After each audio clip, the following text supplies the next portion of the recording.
I hope you're well. Welcome back to my channel, and welcome to today's video, which is my April TBR. And holy cow, guys, where is this year going? I know I've pretty much said that with every video, but I am like gobsmacked by how quickly 2022 is passing. Like, what is going on?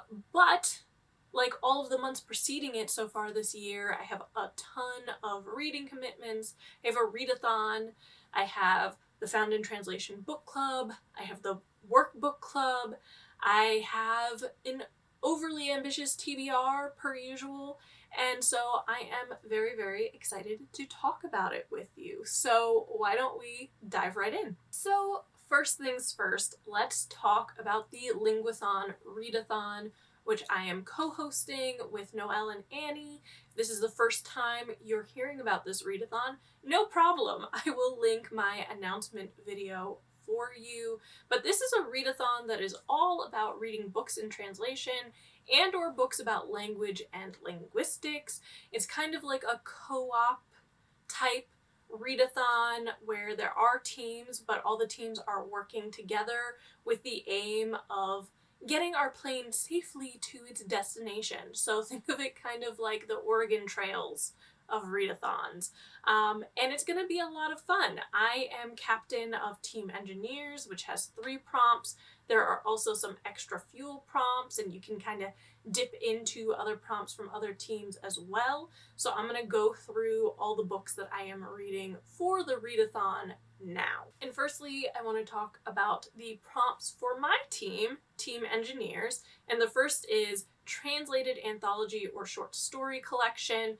I knew right away what I wanted to read for this. There was like no hemming and hawing, no second guessing my choice. The book that I'm going to read for it is Dimanche and Other Stories by Irene Nemirovsky, and this is a short story collection of, I believe, 10 that were written between 1934 and 1942, so some of this is like just before war breaks out in Europe, and then some of it is during the war in France, and I am so excited about this. This is going to be my 3rd book by Irene Nemirovsky that I've read. My first was Suite Française, which I gushed about in 2020 when I first read it. It was absolutely breathtaking, especially when you bear in mind that it's not complete. Like, she never had the opportunity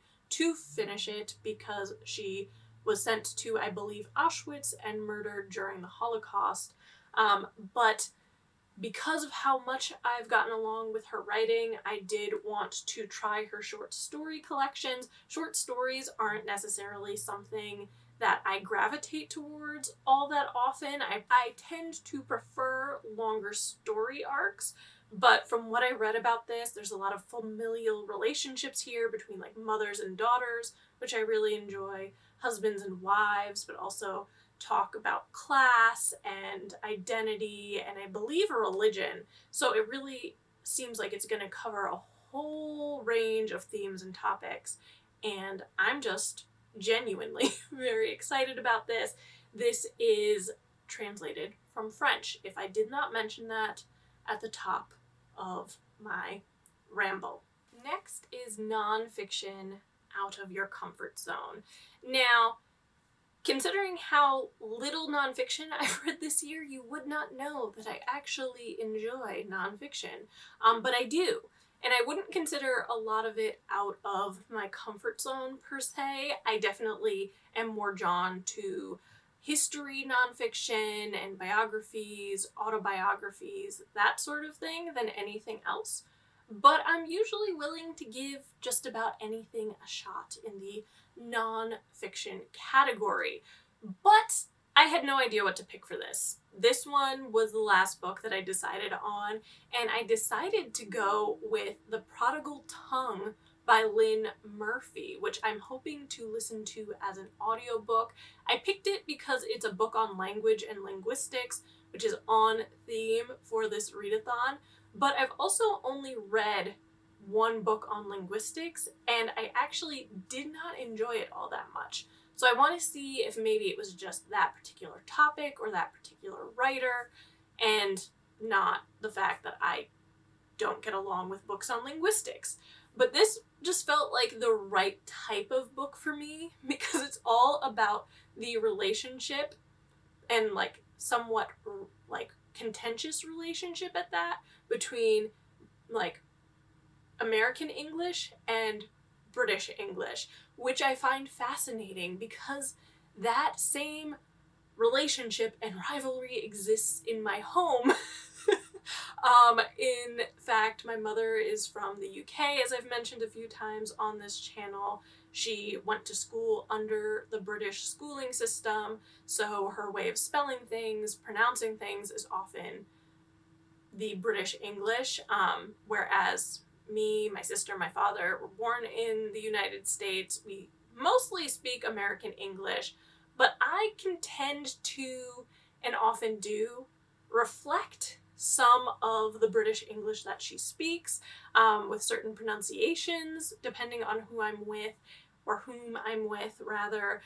And also, there are certain words that I don't care if it's wrong in American English, it looks wrong to spell it that way, so I spell it the British English way. So there is this internal struggle in my mind over these two forms of English. So this did seem like a book that would be really interesting for me, and it is an audiobook. I don't think it's a long one either, which is A+++, if I do say so. So that is the book that I'm going to be reading for this prompt. So the last of the engineering team's specific prompts is translated classics. I love a good translated classic.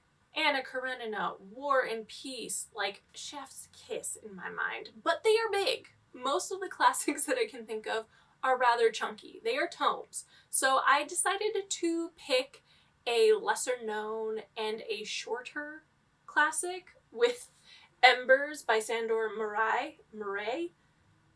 Don't know. It is translated from Hungarian, and it was written in the early 1940s, so it's definitely more of a modern classic if I had to classify it.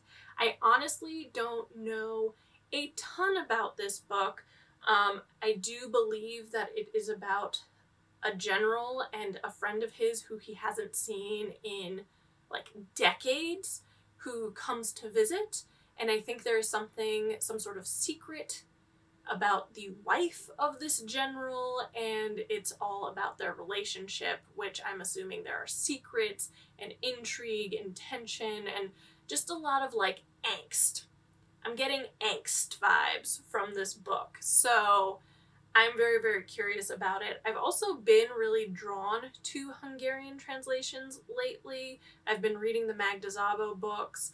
I'm very excited about The Bonefire, which is another Hungarian translation that we are reading for Found in Translation in May. So I just figured I would ride this train a little bit. I've also had this book for way too long on my physical TBR, so that was another reason. But if I'm not in the mood for this, I am giving myself an out, and I can substitute it with Magda Szabo's Catalan Street, which would be the fourth book that I'm reading by Magda Szabo, and I think the only remaining book that has been translated into English that I haven't read yet. So that is potentially an option as well. But as I said, these are both Hungarian translations. Both of them are considered classics, modern classics, but classics nonetheless. So I don't think I could really go wrong with either of these. But then I start kind of bopping around a little bit. So I did actually pick one of the navigator prompts, which is to read A Woman in Translation. And I could potentially use Magda Szabo for that if I don't use it for the engineering prompt, because there's no doubling up here. So that is a possibility, but I never go easy on myself. I'm always overly ambitious, and I still have yet to read The Diaries of Sophia Tolstoy. It was on my Her Storyathon, Readathon, TBR in March, and I just did not get around to it. So I would potentially like to read this for the Woman in Translation prompt because it is a collection of her diary entries, which would have originally been written in Russian and have been obviously translated into English so that yours truly can read them. She is a fascinating figure in history, in the history of like Russian literature, and I fangirl her so hard, but I have yet to read this. It has appeared on multiple TBRs at this point, so here's hoping that I get around to it finally. So the other linguathon prompt that I am going to try to check off is to read a memoir by someone from a country different than your own, and I decided to go with To the Lake by Kapka Kasabova, and Kapka is a Bulgarian author, and this is her like memoir, maybe even a travel memoir written about the Balkans. She goes to visit the area of the Balkans where her grandmother is from, where her maternal family is from, and starts to really explore the way that the geography, because of these two lakes, and the politics have shaped the people that live there. So it's going to be like a history, as I said, it's a travel memoir,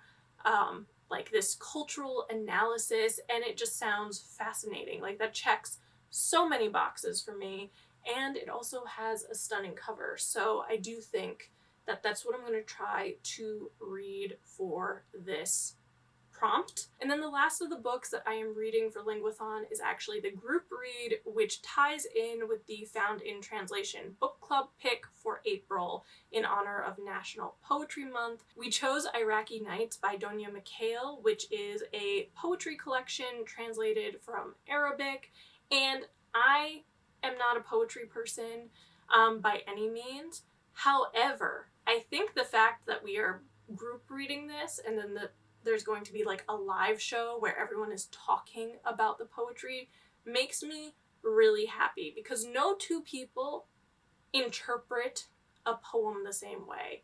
It's always different and unique, and that's just going to make the conversation so fun. But this book in the collection has this not motif. What is the word I'm looking for? I can't think of the word, but the idea is that the author is kind of figuring herself as the Scheherazade character from 1001 Nights, which just sounds like really interesting as an approach for this poetry collection as well. So I am genuinely very, very excited about it. And the last book that I'm putting officially on my April TBR is You Truly Assumed by Layla Sabrine, which is a book that I'm reading for my work book club.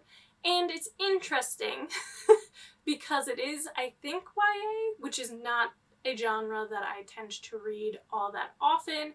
We have a few of those this month between this book, the poetry collection, and the linguistics book, but I'm willing to give things a try, and to be quite honest, I've had some really interesting YA reads for this workbook club and some interesting conversations about those books, so I'm very excited about it. This is a book that is about 3 Black Muslim girls who have to deal with the rise in Islamophobia following a terrorist attack. And considering I am a millennial and lived through 9/11, I was young, but not so young that I don't remember it. I certainly remember the Islamophobia that followed, and is still present, I think, in a lot of parts of society. So I do think that this is going to be a book that provides an interesting perspective, which is why we picked it, but is also going to lead to some interesting conversations with my coworkers. So I am very excited about that. I haven't ordered the book yet. I need to do that. I don't think it's an audiobook. I kind of wish it was, because I feel like this would be an interesting one to read that way. But nevertheless, that is the book that I am reading for my work book club in April. So yeah, those are the books that I am going to try to read in April. I wanted to also give myself a little wiggle room to maybe do some more mood reading and listen to a few more audiobooks. As I've said in a few of my videos recently, it's been a bit of a slow start for me this year when it comes to reading, and so I want to give myself the opportunity to kind of just read whatever catches my attention at the moment, so I've left a little bit of wiggle room there just for that. But yeah, I'm very excited about the books that I'm going to be reading for the linguathon. I'm very excited for everyone who's already on board for the linguathon, and can't wait to see this journey, and if we make it in one piece, that'll be interesting to see. But anyway, I hope you enjoyed this video, and if you did, be sure to give it a thumbs up, comment, and subscribe, because all those things help this little channel grow, and it means the world to me. Thanks so much for watching. I'll see you next time. Bye!